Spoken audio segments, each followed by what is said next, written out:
So much.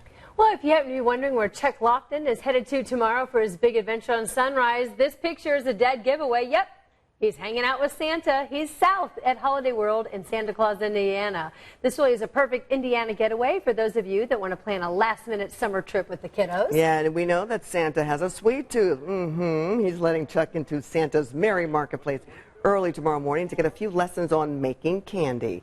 Chuck will be an expert on Buckeyes and my all-time favorite, the dipped Rice Krispie bars. So please join us tomorrow morning on Sunrise beginning at 4 a.m. So much fun. And so many sweets. Right. We love it. Thank you, Chuck. All right, well, let's check in with Dave.